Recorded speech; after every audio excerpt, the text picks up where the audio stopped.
ओम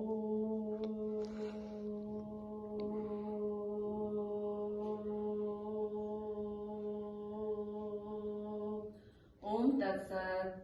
जगत गुरु स्वामी परमानंद जी जीवन परिचय।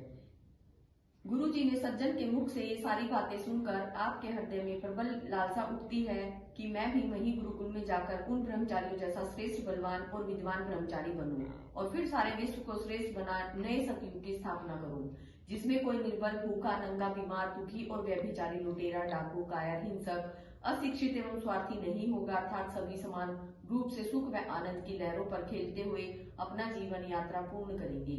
आप अपने इस सपने को साक्षात करने के लिए और अपने साथी बच्चों को भी गुरुकुल में चलने को कहते, परंतु कोई भी बच्चा तैयार नहीं होता, क्योंकि वह बच्चे तो साधारण सांसारिक जीव थे। गुरु जी के जीवन में ब्रह्मचारी बनने एवं विद्याध्ययन की दृढ़ भावना से गांव की बूढ़ी बूढ़ी औरतों के द्वारा ध्रुव भक्तों 300 वर्ष के पहाड़ों में रहने वाले महात्माओं की तरह तपस्या करने की इच्छा और पूर्व वाले शुभ संस्कारों के वशीभूत होकर तथा माता पिता और चाचा की मृत्यु, कुछ भाई के कठोर व्यवहार ने सोने पर सुहागा का काम कर दिया, अर्थात वैराग्य को और भी दृढ़ निश्चय में बांध्य कर दिया। इन्हीं सब कारणों से एक दिन हमारे चरित्र नायक ने अपनी उस पवित्र भूमि, जिसकी धूल में खेल कूद कर 12 वर्ष व्यतीत किए थे, उस मनोरमा तालाब को, जिसमें 2-2 घंटे डुबकी लगाकर समाधि लगाकर बैठा करते थे, उस मनोरमा गांव की शोभा को बढ़ाने वाले हरे भरे झूमते वृक्षों को, जिनके नीचे हरी और कोमल घास के ऊपर बैठकर सारा दिन ध्यान में व्यतीत कर दिया करते थे, और उन साथियों को जिनके साथ बैठकर खेल कूद कर 12 वर्ष व्यतीत किए, और अपने घर के उस विशाल प्रांगण को, जिसमें बैठकर के माता पिता के द्वारा कटोरों में दी गई मिश्री और मलाई को मिश्रित कर खाया करते थे, एक दिन सदा के लिए छोड़कर चल दिए।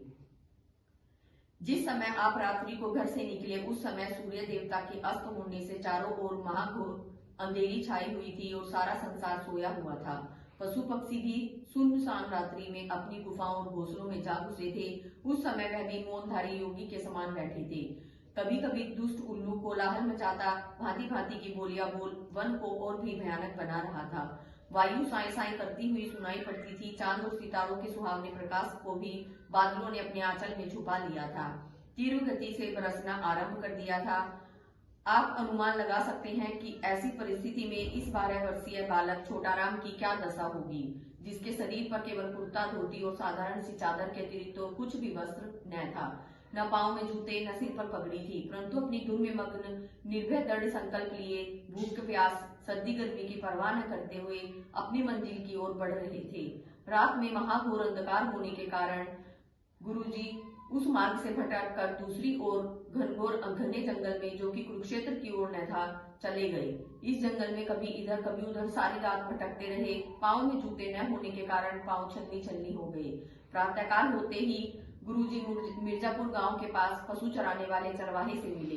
प्रथम तो वह आपको चोर समझकर मारपीट करने की चेष्टा से लगे, परंतु जब बाद में आपने अपने माता पिता और गांव का परिचय दिया तो वह शांत हो गए, और फिर वही चरवाहे आपको अपने साथ अपने घर ले जाने के लिए आपसे मीठी मीठी बातें करने लगी।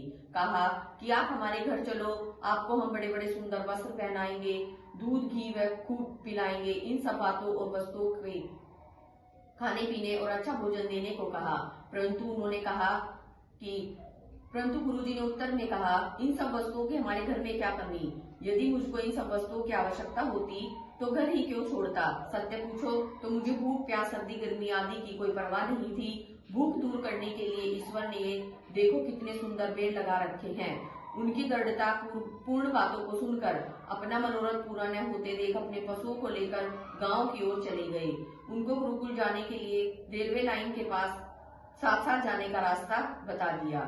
उनकी दृष्टि रेलवे लाइन की ओर गई तो देखा कि लाइन के पास कुछ गुरुकुल के विद्यार्थी घूम रहे थे, जो प्रातःकाल शौच के निमित्त से जंगल में पानी के पात्र हाथों में लिए हुए आए थे। वे तुरंत ही उन विद्यार्थियों के पास चले गए और उनसे पूछने लगे कि क्यों भाई, आप कहाँ के रहने वाले हो, और ये जो समीप की मकान से दिखाई दे रहे हैं ये क्या है? उन विद्यार्थियों ने गुरुजी को बड़े प्रेम से बताया, यह गुरुकुल है, हम सब इसमें शिक्षा पाते हैं और सब ब्रह्मचारी इस गुरुकुल में ही रहते हैं। साथ ही उन्होंने आपसे यह भी पूछा कि आप कहाँ के रहने वाले हो, आपका गांव कौन सा है और कहाँ से आए हो। आगे कहने का कहाँ जाने का विचार बनाया है। अब उन्होंने अपने गांव, अपने विचार और जिस इच्छा से अपने घर से निकल